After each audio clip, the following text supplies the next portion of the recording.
Wouldn't you love that? This is probably Peter. Okay, welcome everybody. I'm going to switch over to the regular music. I have been reading your comments, and you've been saying it's too much. So what I'm going to do is I'm going to loop the first song. It's a nice and quiet one, and we'll see if it gets in the way or not. You let me know in the comments. Okay, everybody. Welcome, everybody. Hi, My World Potta. I am reading Harry Potter for the very first time. I never read the books. I've only seen the first two movies back when I was a kid. Maybe the last one. I can't even remember anything anymore. So a lot of this is surprising to me. I know a lot of you have already heard this, but I am... okay, yeah, it might be too much. But I'm doing this because I'd like everybody to have an hour off in the day when they're not thinking of anything and are just distracted and having some fun. Hey, Lindsay. Just a couple of things before I start. I do read all the comments. I can't read this and read the comments at the same time. Sometimes I take a break and interact with you, but they make me laugh. Put any requests in, comments or questions. I'll reply to those. I'm actually going to have a short Q&A at the end. 5 minutes of just talking to you. Oh, I gotta get Dexter some glasses. Something about the comments. 2 items. Please, no spoilers. And by spoilers, I mean obviously telling me any huge plot points, but also avoid saying something like, "Ooh, just wait till you see about this," or any kind of hints about anything that's coming, because that takes away from my excitement from reading it and also from other people who are also following on for the first time. Also, keep it PG. There are kids reading as well and on the stream for this. And you can have fun. I'm just talking about keep it Pixar PG in the way that you can make some adult jokes that the kids wouldn't understand, but nothing like swearing or anything like that. Just because I want to keep the kids entertained too and following along. Okay. Oh, right. I did this today. If you are behind and you'd like to follow and catch up on anything that I read, I tried uploading these on Instagram TV, but it didn't work for some reason. So I uploaded them all on my YouTube. You can go on, just search John Voth, and you'll find me there. Disrobe. Peter really wants me to disrobe. Frodo dies. Okay, so we are now... oh, shoot. I think I'm a bit ahead. Where are we? Okay, we're on the chapter, the last page of the journey from Platform 9 and 3/4. And what's happened till now is that Hagrid found Harry, told him to go to school at Hogwarts, and he went on Platform 9 and 3/4, got on the train, had a little run-in with Malfoy? Yeah, Malfoy, and met Ron and Hermione. So we're going to finish off this chapter and then go from there. All right? Let's go from Ron glared at Hermione before she left. Ron glared at her as she left. Harry peered out the window. It was getting dark. He could see mountains and forests under a deep purple sky. The train did seem to be slowing down. He and Ron took off their jackets and pulled on their long black robes. Ron's were a bit short for him. You could see his trainers underneath them. A voice echoed through the train. "We'll be reaching Hogwarts in 5 minutes' time. Please leave your luggage on the train. It will be taken to the schools separately." Harry's stomach lurched with nerves, and Ron, he saw, looked pale under his freckles. They crammed their pockets with the last of the sweets and joined the crowd thronging the corridor. It's a bit of an odd word to pick there, Rowling. The train slowed right down and finally stopped. People pushed their way towards the door and out onto a tiny, dark platform. Harry shivered in the cold, dark night air. Then a lamp came bobbing over the heads of the students, and Harry heard a familiar voice. I don't know who this... Oh, it's Hagrid's. First years over here. All right there, Harry." Hagrid's big, hairy face beamed over the sea of heads. "Come on, follow me. Any more first years? Mind your step now. First years, follow me." Slipping and stumbling, they followed Hagrid down what seemed to be a steep, narrow path. It was so dark, either side of them, that Harry thought there must be thick trees there. Nobody spoke much. Neville, the boy who kept losing his toad, sniffled once or twice. "You'll get your first sight of Hogwarts in a sec." Hagrid called over his shoulder. "Just round this bend here." There was a loud, "Ooh!" The narrow path had opened suddenly onto the edge of a great black lake. Perched atop a high mountain on the other side, its windows sparkling in the starry sky, was a vast castle with many turrets and towers. "No more'n 4 to a boat," Hagrid called, pointing to a fleet of little boats sitting in the water by the shore. Harry and Ron were followed into their boat by Neville and Hermione. "Everyone in?" shouted Hagrid, who had a boat to himself. "Right then, forward!" And the fleet of little boats moved off all at once, gliding across a lake which was as smooth as glass. Everyone was silent, staring up at the great castle overhead. It towered over them as they sailed nearer and nearer to the cliff on which it stood. "Heads down!" yelled Hagrid as the first boats reached the cliff. They all bent their heads, and the little boats carried them through a curtain of ivy which hid a wide opening in the cliff face. They were carried along a dark tunnel, which seemed to be taking them right underneath the castle, until they reached a kind of underground harbor, where they clambered out onto the rocks and pebbles. "Oi, you there! Is this your toad?" said Hagrid, who was checking the boats as people climbed out of them. "Trevor!" I guess I forget his voice. I'll get Neville's voice again. Cried Neville blissfully, holding out his hands. Then they clambered up a passageway in the rock after Hagrid's lamp, coming out at least onto a smooth, damp grass right in the shadow of the castle. They walked up a flight of stone steps and crowded around the huge oak front door. "Everyone here? You there, still got your toad?" Hagrid raised a gigantic fist and knocked 3 times on the castle door. End of chapter. Okay, here we are at Hogwarts. I'm guessing this is Hogwarts. Chapter 7, The Sorting Hat. The door swung open at once. A tall, black-haired witch in emerald green robes stood there. She had a very stern face, and Harry's first thought was that this was not someone to cross. "The first years, Professor McGonagall," said Hagrid. "Oh, yeah, what was it? I think she was Scottish." "Thank you, Hagrid. I will take them from here." She pulled the door wide. The entrance hall was so big you could have fitted the whole of the Dursleys' house in it. The stone walls were lit with flaming torches like the ones at Gringotts.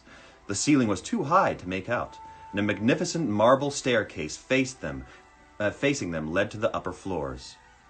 They followed Professor McGonagall. Am I getting that right? McGonagall. Damn it. I think I'm never going to get this right throughout the whole series. McGonagall. They followed Professor McGonagall across the flagged stone floor. Harry could hear the drone of hundreds of voices from a doorway to the right. The rest of the school must already be here. But Professor McGonagall showed the first years into a small, empty chamber off the hall. They crowded in, standing rather close together than they would usually have done, peering out nervously. "Welcome to Hogwarts," said Professor McGonagall. The start-of-term banquet will begin shortly, but before you take your seats in the Great Hall, you will be sorted into your houses. The sorting is a very important ceremony because, while you are here, your house will be something like your family within Hogwarts. You will have classes... Oh, this is a hard one. You will have classes with the rest of your house, sleep in your house dormitory, and spend free time in your house common room. The 4 houses are called Gryffindor, Hufflepuff, Ravenclaw, and Slytherin. Oh, this is all the stuff you were talking about. The houses. McGonagall. I've nailed McGonagall. Okay, great. While you are at Hogwarts, your triumphs will earn your house points, while any rule breaking will lose house points. At the end of the year, the house with the most points is awarded the House Cup, a great honour. I hope each of you will be a credit to whichever house becomes yours. The sorting ceremony will take place in a few minutes in front of the rest of the school. I suggest you all smarten yourselves up as much as you can while you're waiting. Her eyes lingered for a moment on Neville's cloak, which was fastened under his left ear, and on Ron's smudged nose. Harry nervously tried to flatten his hair. "I shall return when we are ready for you," said Professor McGonagall. "Please wait quietly." She left the chamber. Harry swallowed. "How exactly do you sort us into houses?" he asked Ron. Some sort of test, I think. Fred said it hurts a lot. Oh, he's still Ron. Some sort of, oh gosh, man, these accents and voices are going to drive me crazy. Some sort of test, I think. Fred said it hurts a lot, but I think he was joking. Harry's heart gave a horrible jolt. A test? In front of the whole school? But he didn't know any magic yet. What on earth would he have to do? He hadn't expected something like this the moment they arrived. He looked around anxiously and saw that everyone else was looking terrified too. No one was talking much except Hermione Granger, who was whispering very fast about all the spells she'd learned and wondering which one she'd need. Harry tried hard not to listen to her. He'd never been more nervous, never. Not even when he'd had to take a school report home to the Dursleys, saying that he'd somehow turned his teacher's wig blue. He kept his eyes fixed on the door. Any second now, Professor McGonagall would come back and lead him to his doom. Then something happened which made him jump about a foot in the air. Several people behind him screamed, "What the?" He gasped. So did the people around him. About 20 ghosts had just streamed through the back wall. Okay, what? Oh, naturally. 20 ghosts, just like that. Pearly white and slightly transparent, they glided across the room, talking to each other and hardly glancing at the first years. They seemed to be arguing. What looked like a fat little monk was saying, "Forgive and forget, I say. We ought to give him a second chance." There's a different one. "My dear friar, haven't we given Peeves all the chances he deserves? He gives us all a bad name, and he's not really even a ghost. I say, what are you all doing here?" A ghost wearing a ruff and tights had suddenly noticed the first years. Nobody answered. Wait, so is this fat friar, is he a ghost? Okay, this guy's a ghost. Okay. "New students," said the fat friar, smiling around at them. Okay, let me know if this is a main character too, because this might be a voice I might have to fix. "About to be sorted, I suppose." A few people nodded mutely. "Hope to see you in Hufflepuff," said the friar. "My old house, Move along now," said a sharp voice. Okay, that's Professor McGonagall. "Move along now," said a sharp voice. "The sorting ceremony's about to start." Professor McGonagall had returned. One by one, the ghosts floated away through the opposite wall. "Now, form a line," Professor McGonagall told the first years, "and follow me." Feeling oddly as though his legs had turned to lead, Harry got into a line behind a boy with sandy hair, with Ron behind him, and they walked out of the chamber, back across the hall, and through a pair of double doors into the Great Hall. Okay, I think I remember like some kind of food scene in the Great Hall, and owls. That's all I remember from that first movie now. Harry had never imagined such a strange and splendid place. It was lit by thousands and thousands of candles, which were floating in mid-air over 4 long tables. There you go. Where the rest of the students were sitting. These tables were laid with glittering gold plates and goblets. At the top of the hall was another long table, where the teachers were sitting. Professor McGonagall led the first years up here, so that they came to a halt in a line facing the other students, with the teachers behind them. The hundreds of faces staring at them looked like pale lanterns in the flickering candlelight. Dotted here and there among the students, the ghosts shone misty silver. Mainly to avoid all the staring eyes, Harry looked upwards and saw a velvety black ceiling dotted with stars.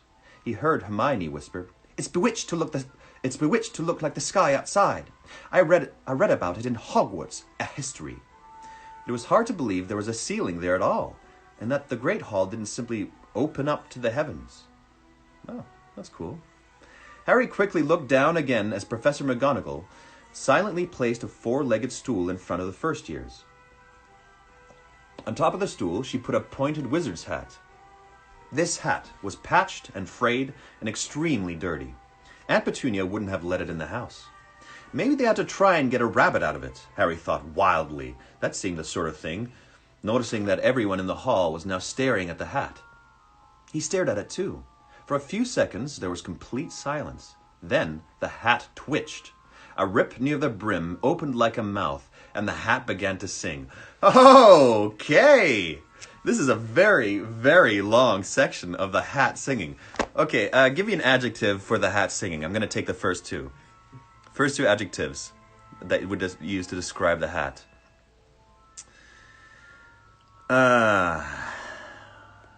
Give me an adjective. What you got? Oh yeah, there's a little delay. Do you have it on yours?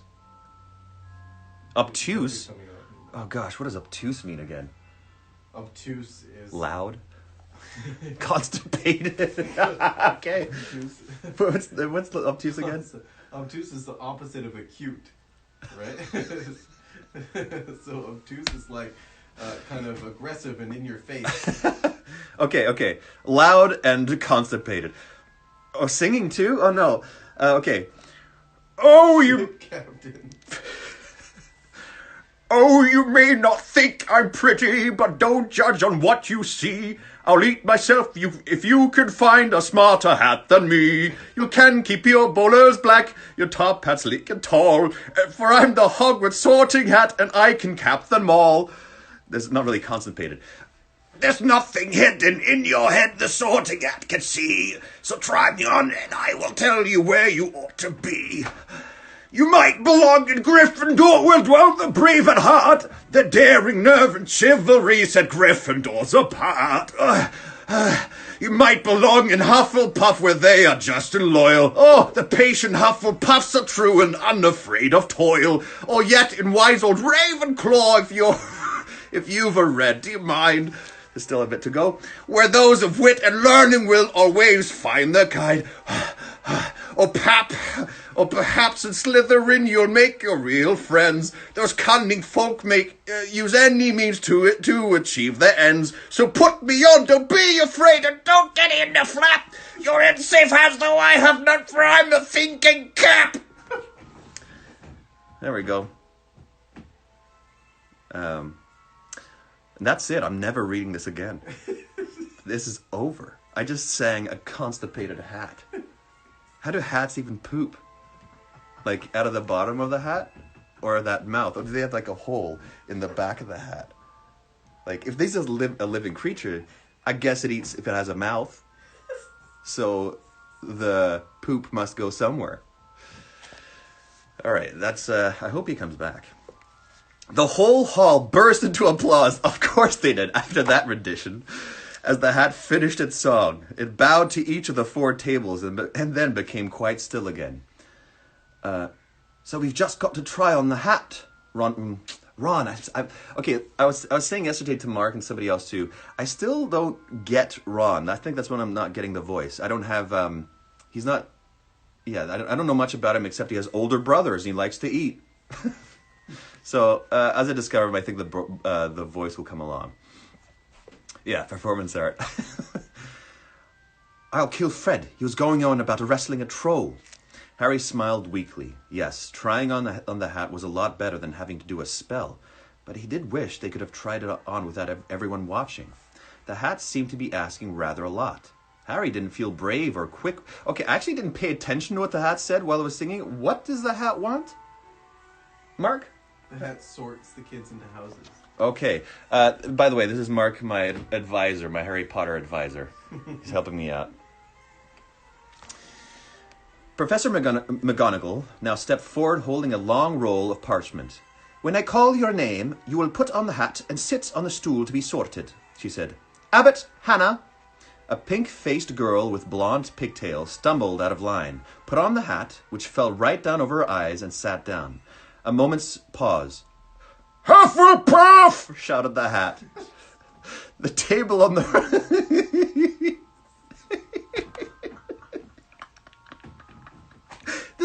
This hat is always on the brim of crapping. He just can't. He's just always on the brim. He's like, oh, here I go! Okay. The table on the right cheered and clapped as Hannah went to sit down on the Hufflepuff table. Harry saw the ghost of the fat Briar waving merrily at her. Bones, Susan. Hufflepuff! Shouted the hat again, and Susan scuttled off to sit next to Hannah. Boot, Terry. Ravenclaw! The table second from the left clapped this time. Several Ravenclaws stood up to shake hands with Terry as he joined them. Brocklehurst, Mandy, went to Ravenclaw too, but brown lavender became the first new Gryffindor, and the table on the far left exploded with cheers. Harry could see Ron's twin brother's catcalling. Bulstrode Millicent then became a Slytherin. Perhaps it was Harry's imagination. After all, he'd heard about Slytherin, but he thought they looked an unpleasant lot. He was starting to feel definitely sick now. He remembered being picked for teams during sports lessons at his old school. He had always been last to be chosen, not because he was no good, but because no one wanted Dudley to think they liked him. Finch Fletchley, Justin. Hufflepuff! Sometimes Harry noticed the hat shouted out the house at once, but at others it took a little while to decide. Finnegan Seamus, the sandy-haired boy next to Harry in the line, sat on the stool for almost a whole minute before the hat declared him a Gryffindor. Granger, Hermione. Hermione almost ran to the stool and jammed the hat eagerly on her head. Gryffindor! Shouted the hat. Ron groaned. A horrible thought struck Harry, as horrible thoughts always do when you're very nervous. What if he wasn't chosen at all? What if he just sat there with the hat over his eyes for ages until Professor McGonagall jerked it off his head and said there had obviously been a mistake and he'd better get back on the train? When Neville Longbottom, the boy who kept losing his toad, was called, he fell over on his way to the stool. Man, this guy is such a klutz. I bet he's like the clown character of the book. That's what I bet. I can't find my frog. Oh no, I'm falling over on my way to the hat. He's always like, there's a banana peel just randomly. Seamus, thank you. Seamus. The hat took a long time to decide with Neville. When it finally shouted, Gryffindor! Neville ran off still wearing it, and had to jog back amid gales of laughter to give it to McDougal Morag. Malfoy swaggered forward when his name was called, and got his wish at once. The hat had barely touched his head when it screamed, Slytherin! That's funny. The hat's like, oh yeah! Malfoy went to join his friends Crabbe and Goyle, looking pleased with himself.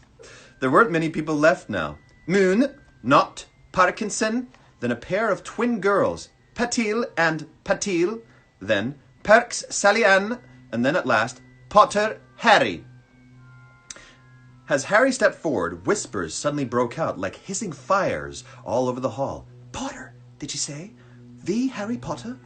The last thing Harry saw before the hat dropped over his eyes was the hall full of people craning to get a good look at him. Next second, he was looking at the black inside of the hat. He waited. Oh, wait. Okay, wait. This hat is not screaming currently. Isn't the hat the small voice in his ear? I think so. Okay. Still constipated, just not shouting. Said the small voice in his ear. Difficult, very difficult. Plenty of courage, I see. Not a bad mind either. There's talent, oh my goodness, yes. And a nice thirst to prove yourself. Now that's interesting. So where shall I put you? Harry gripped the edges of the stool and thought, Not Slytherin, not Slytherin. Not Slytherin, eh? Said the small voice. Are you sure? You could be great, you know. It's all here in your head. And Slytherin will help you out, you on the way to greatness. No doubt about that. No, if you're sure, better be Gryffindor!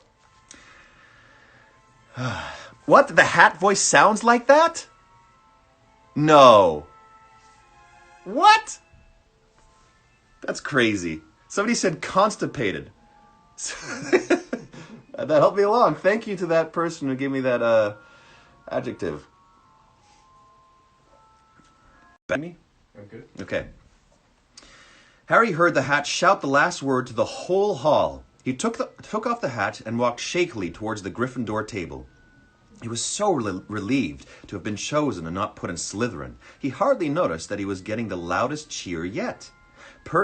Percy the prefect got up and shook his hand vigorously, while the Weasley twins yelled, We got Potter! We got Potter! Harry sat down opposite the ghost in the ruff he'd seen earlier. The ghost patted his arm, giving Harry the sudden, horrible feeling he'd just plunged into a bucket of ice-cold water. He could see the high table properly now. At the end nearest him sat Hagrid, who caught his eye and gave him the thumbs up. Harry grinned back. And there, in the center of the high table, in a large gold chair, sat Albus Dumbledore. Harry recognized him at once from the card he'd got out of the chocolate frog on the train. Dumbledore's silver hair was the only thing in the whole hall that shone as brightly as the ghost's. Harry spotted Professor Quirrell, too, the nervous young man from the leaky cauldron. Oh, yeah, that guy. He was looking very peculiar in a large purple turban. And now there were only 3 people left to be sorted. Turpin, Lisa, became a Ravenclaw, and then it was Ron's turn. He was pale green by now. Harry crossed his fingers under the table, and a second later the hat shouted, "Gryffindor!" Harry clapped loudly with the rest as Ron collapsed into the chair next to him. Percy Weasley. Okay, Percy Weasley. He's like very proper. What was it? Somebody gave me some adjectives, sent me something. It was a very proper looking down. Right?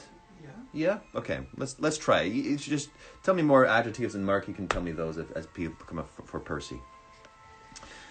"Well done, Ron. Excellent," said Percy Weasley pompously across Harry as Sabine Blaise was made a Slytherin. Professor McGonagall rolled up her scroll and took the sorting hat away. Goodbye, sorting hat. You are loved. Very condescending teacher's pet. Pompous, okay. Harry looked down at his empty gold plate. He had only just realized how hungry he was. The pumpkin pasties, not pasties, the pumpkin pasties. Because the pasties would be very inappropriate in this hall with young children. The pumpkin pasties seemed ages ago. Albus Dumbledore had got to his feet. He was beaming at the students, his arms opened wide, as if nothing could have pleased him more than to see them all there. "Welcome," he said. "Welcome to a new year at Hogwarts. Before we begin our banquet, I would like to say a few words. And here they are. Nitwit, Blubber, Oddmund, Tweak." "Thank you." What? Okay.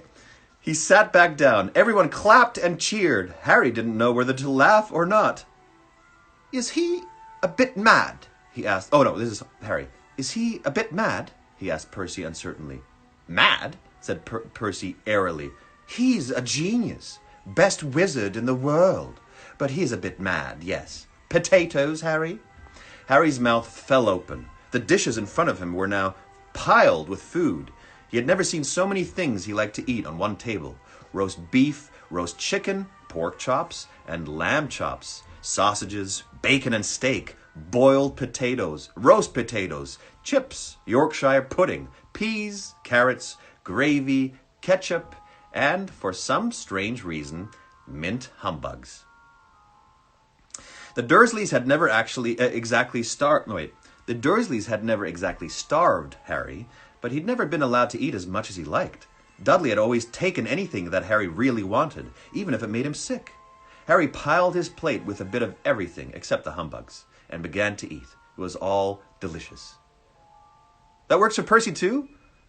Matt, you are all giving me good adjectives, okay?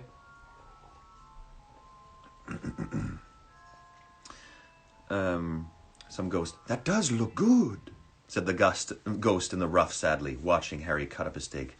Can't you? Can't you? "I haven't eaten for nearly 400 years, said the ghost. "I don't need to, of course, but one does miss it. I don't think I've introduced myself. Sir Nicholas de Mimsy Porpington, at your service, resident ghost of Gryffindor Tower." I know who you are," said Ron suddenly. "My brothers told me about you. You're nearly Headless Nick." "I would prefer you to call me Sir Nicholas de Mimsy," the ghost began stiffly, but sandy-haired Seamus Finnegan interrupted. Adjectives for Seamus, because he's going to pop up too. Give me some what kind of wine? Box wine. That's the kind of wine. "Nearly headless? How could you be nearly headless?" Sir Nicholas looked extremely miffed, as if their little chat wasn't going at all the way he wanted. I love the word miffed. I want to use that word more often. Oh, man, do you say that miffs me? I don't think you'd say that. You just get miffed, right? Yeah. Man, you're really miffing me off. Okay. Like this, he said irritably. He seized his left ear and pulled. His whole head swung off his neck and fell onto his shoulder as if it was on a hinge. Someone had obviously tried to behead him, but not done it properly. Woo! Looking pleased at the stunned looks on their faces, nearly headless Nick flipped his head back onto his neck, coughed, and said, "So, new Gryffindors, I hope you're going to help us win the house championship this year." Gryffindor had never gone so long without winning. Slytherin had got the cup 6 years in a row. The Bloody Barons becoming almost unbearable. Wait, is somebody saying this? Oh, that somebody is. He's the Slytherin ghost. Sorry. Harry looked over at the Slytherin table and saw a horrible ghost sitting there, with blank staring eyes, a gaunt face, and robes stained with silver blood. He was right next to Malfoy, who, Harry was pleased to see, didn't look too pleased with the seating arrangements. Did we get some Seamus adjectives? Irish. Irish. Kind of stereotypical, oblivious. Oblivious and Irish. Blows everything up. Hot-headed. Bad at magic. Bad at magic. Okay. Irish. How did you get covered in blood? Oh, asked Seamus with great interest. "I've never asked," said nearly headless Nick delicately. When everyone had eaten as much as they could, the remains of the food faded from the plates, leaving them sparkling clean as before.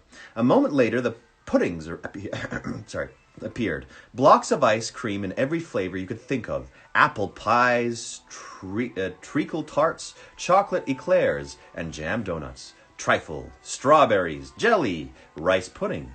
As Harry helped himself to a treacle tart, the talk turned to their families. "I'm half and half," said Seamus. "Me dad's a muggle. Mom didn't tell him she was a witch till after they were married. Bit of a nasty shock for him." The others laughed. "What about you, Neville?" said Ron. "Well, my gran brought me and she's a witch," said Neville. Oh, what was his voice again? "Well, my gran brought me up and she's a witch," said Neville.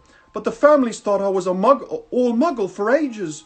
My great-uncle Algie kept trying to catch me off my guard and force some magic out of me. He pushed me off the end of Blackpool Pier once. I nearly drowned, but nothing happened until I was 8.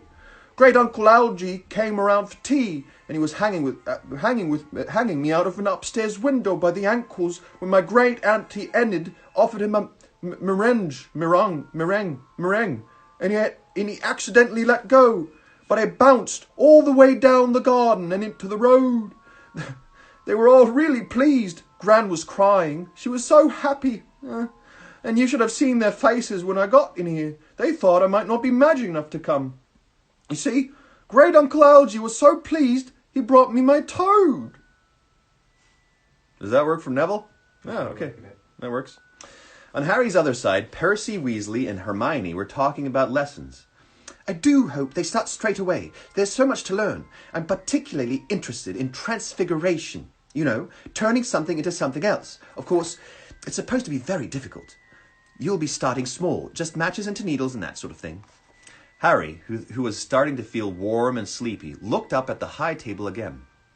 Hagrid was drinking deeply from his goblet. Professor McGonagall was talking to Professor Dumbledore. Professor Quirrell, in his absurd turban, was talking to a teacher with greasy black hair, a hooked nose, and sallow skin. It happened very suddenly. The hook-nosed teacher looked past Quirrell's turban straight into Harry's eyes, and a sharp, hot pain shot across the scar on Harry's forehead. "Ouch!" Harry clasped the hands to his head. "What is it?" asked Percy. "Nothing." The pain had gone as quickly as it had come. Oh, damn. There's some stuff going. Yeah, I know this is Alan Rickman's character. So, there we go. "Who's that teacher talking to Professor Quirrell?" he asked Percy. Who's saying this? Who's answering this? I don't even know. All right. "Oh, you know Quirrell already, do you? No wonder he's looking so nervous. That's Professor Snape. He teaches potions, but he doesn't want to. Everyone knows he's after Quirrell's job. Knows an awful lot about the dark arts, Snape." Oh, Percy is saying that. Sorry. Harry watched Snape for a while. But Snape didn't look at him again. At last, the puddings too disappeared, and Professor Dumbledore got to his feet again. The hall fell silent. Just a few more words now. We are all fed and watered. I have a few start-of-term notices to give you. First years should note that the forest in the grounds is forbidden to all pupils, and a few of our older students would do well to remember that as well. Dumbledore's twinkling eyes flashed in the direction of the Weasley twins.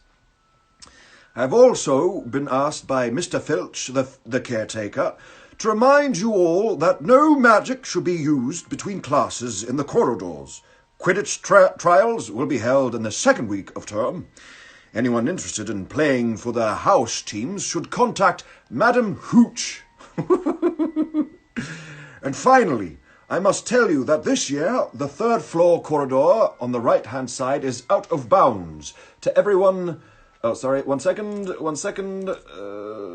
To everyone who does not wish to die a very painful death. Harry laughed, but he was one of the few who did. "He's not serious," he muttered to Percy. "Must be," said Percy, frowning at Dumbledore. "It's odd, because he usually gives us a reason why we're not allowed to go somewhere. The forest's full of dangerous beasts. Everyone knows that. I do think he might have told us prefects, at least. And now, before we go to bed, let us all sing the school song," cried Dumbledore. Harry noticed the other teachers' smiles had become rather fixed. Oh. Dumbledore gave his wand a little flick, as if he was trying to get a fly off the end, and a long golden ribbon flew out of it, which rose high above the tables and twisted itself snake-like into words. "Everyone, pick their favourite tune," said Dumbledore, "and off we go." And the school bellowed. Lots of voices. Hogwarts, Hogwarts, Hoggy Warty Hogwarts. Okay, I'm gonna get better. Are there a lot of songs in this? There's a lot of songs, aren't there? Okay, I'm gonna make up songs here. Hogwarts, Hogwarts, Hoggy Warty Hogwarts, teach us something, please. Whether we be old and bold, or young with scabby knees, our heads could do with filling with some interesting stuff. For now they're bare and full of air, dead flies and bits of fluff. So teach us things worth knowing, bring but what we forgot. Just do your best, we'll do the rest, and learn until our brains all rot. Platinum! Everybody finished the song at different times. At last, only the Weasley twins were left singing along to a very slow funeral march. Why? Oh, they were just screwing around, probably. Yeah. Dumbledore conducted their last few lines with his wand, and when they had finished, he was one of those who clapped loudest. "Ah, music," he said, wiping his eyes. "A magic beyond all we do here. And now, bedtime! Off you trot!" The Gryffindor... I like him, too. I like him. The Gryffindor first years followed Percy through the chattering crowds, out of the great hall and up the marble staircase. Harry's legs were like lead again, but only because he was so tired and full of food. He was too sleepy even to be surprised that the people in the portraits along the corridors whispered and pointed as they passed, or that twice Percy led them through doorways hidden behind sliding panels and hanging tapestries. They climbed more staircases, yawning and dragging their feet. And Harry was just wondering how much further they had to go when they came to a sudden halt. A bundle of walking sticks was floating in mid-air ahead of them, and as Percy took a step towards them, they started throwing themselves at him. Peeves! Peeves! Percy whispered to the first years. "A poltergeist!" He raised his voice. "Peeves! Show yourself!" A loud, rude sound, like the air being let out of a balloon, answered. Okay, rude sound, like the air being let out of... "Do you want me to go to the Bloody Baron?" There was a pop, and a little man with wicked dark eyes and a wide mouth appeared. Floating cross-legged in the air, clutching the walking sticks.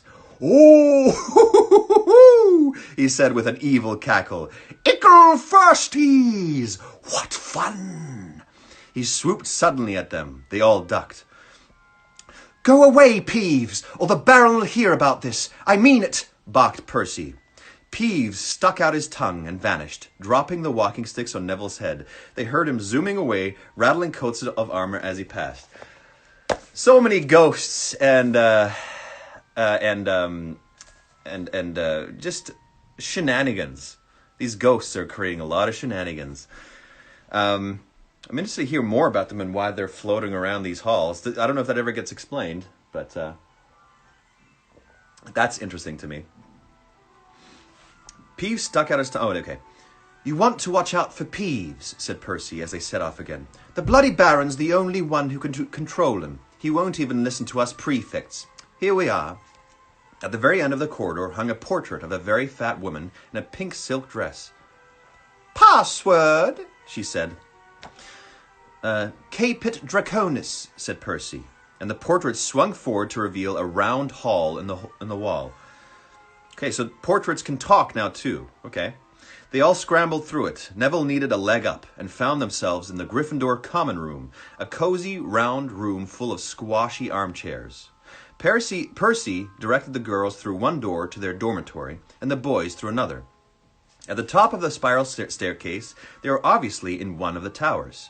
They found their beds at last. 5 four-posters hung with deep red velvet curtains. Their trunks had already been brought up. Too tired to talk much, they pulled on their pajamas and fell into bed. "Hey, buddy. What's going on? Want to come over here?" "Hey, little guy's up."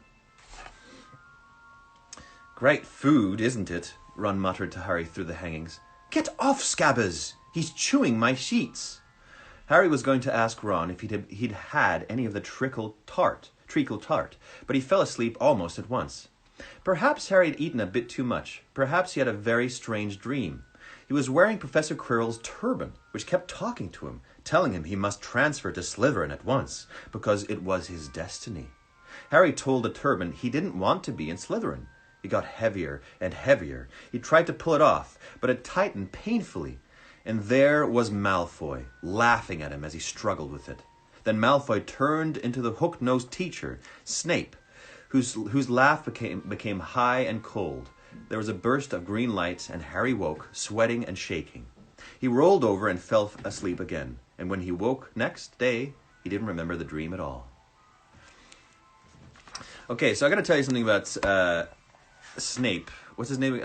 Here's the thing. Here's how little I know about Harry Potter. I was driving along with some of my previous roommates, and they were talking about Harry Potter, listening to an audiobook they said they were doing or something like that. And I tried to remember Snape's name, and I called him Slytherin Snoop. So I'm sorry to all the Snape lovers who love his name. I'm going to call him Slytherin Snoop whenever his name comes up. So if Snape comes up, I'm going to call him Snoop. Or Slytherin. He's still going to have the voice. He's still going to have a voice. Just his name's going to change, because he's always been Slytherin Snoop to me. Slytherin Snoop. Okay, we got 15 more minutes. Chapter 8, The Potions Master. I don't know who's talking here, so I'm just going to say them. There, look. Where? Next to the tall kid with the red hair. Wearing the glasses? Did you see his face? Did you see his scar? Whispers followed Harry from the moment he left his dormitory next day. People queuing outside classrooms stood on tiptoe to get a look at him, or doubled back to pass him in the corridors again, staring. Harry wished they wouldn't, because he was trying to concentrate on finding his way to classes. There were 142 staircases at Hogwarts, wide, sweeping ones, narrow, rickety ones, some that led somewhere different on a Friday, some with a vanishing step halfway up that you had to remember to jump. Then there were doors that wouldn't open unless you asked politely. Wow. Or tickled them in exactly the right place. Oh, these are some saucy doors. And doors that weren't really doors at all, but solid walls just pretending. It was also very hard to remember where anything was, because it all seemed to move around a lot. The people in the portraits kept going to visit each other, and Harry was sure the coats of armor could walk. The ghosts didn't help either. It was always a nasty shock when one of them glided suddenly through a door you were trying to open. Nearly headless Nick was always happy to point new Gryffindors in the right direction. But Peeves, the poltergeist, was worth 2 locked doors and a trick staircase if you met him when you were late for class. He would drop waste paper baskets on your head, pull rugs from under your feet, pelt you with bits of chalk, or sneak up behind you, invisible, grab your nose and screech, "Got your conch!"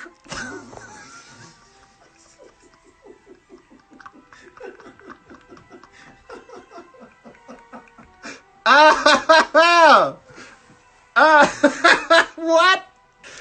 I don't even know what a conch is. Oh, nose. Okay, that's... This ghost, Peeves the poltergeist, is a douche. Got your conch!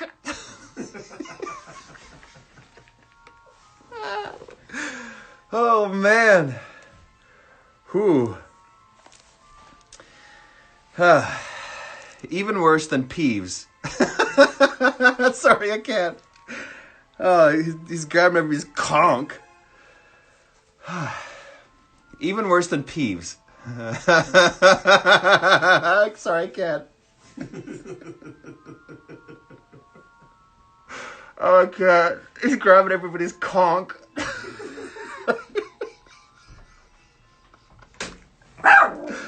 Oh, man. This ghost. I am crying, yeah. Oh. I'm going to try and get past this sentence because I'm going to keep on coming back to conch. Okay. Even worse than Peeves, if that was possible, was the caretaker, Argus Filch. Harry and Ron managed to get on the wrong side of him on their very first morning. Oh, no. No. Filch found them trying to force their way through a door, which unlikely turned out to be the entrance to the out-of-bounds corridor on the 3rd floor. I can't get over conch. He wouldn't believe they were lost, was sure they were trying to break into it on purpose, and was threatening to lock them into the dungeons when they were rescued by Professor Quirrell, who was passing. Filch owned a cat called Mrs. Norris, a scrawny, dust-colored creature with bulging, lamp-like eyes, just like Filch's. Oh, so he's got bulging eyes. Cool. She patrolled the corridors alone. Break a rule in front of her, but she just put just one toe out of line, and she'd whisk off for Filch, who'd appear, wheezing, 2 seconds later. Filch knew the secret passageways of the school better than anyone. Hey, list some adjectives for Filch in case I need to come up with a voice for him. Yeah, you want to take a look at those adjectives? Old, gross, creepy. Old, gross, and creepy. Yeah. Sweet. Oh, that's going to be great. Filch knew the secret passageways of the school better than anyone, except perhaps the Weasley twins. Oh, those sneaky Weasley twins! And could pop up as suddenly as any of the ghosts. The students all hated him, and it was the dearest ambition of many to give Mrs. Norris a good kick. And then, once you had managed to find them, there were the lessons themselves. There was a lot more to magic, as Harry quickly found out, than waving your wand and saying a few funny words.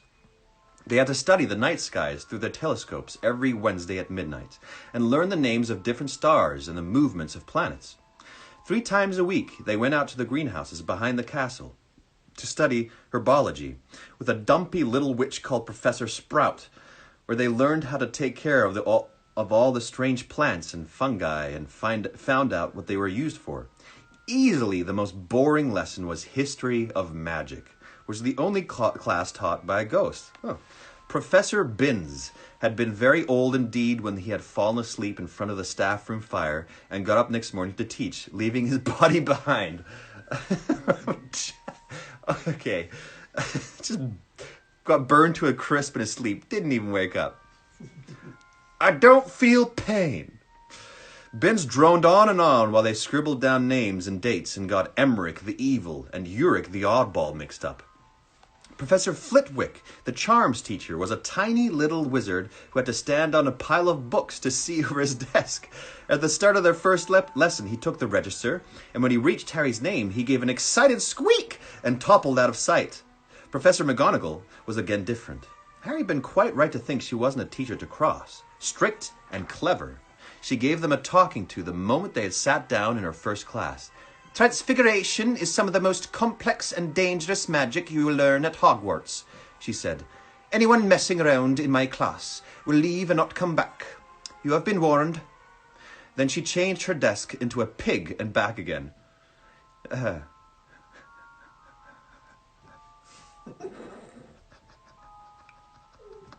don't know. It popped back up. That stupid conch. Got your conch!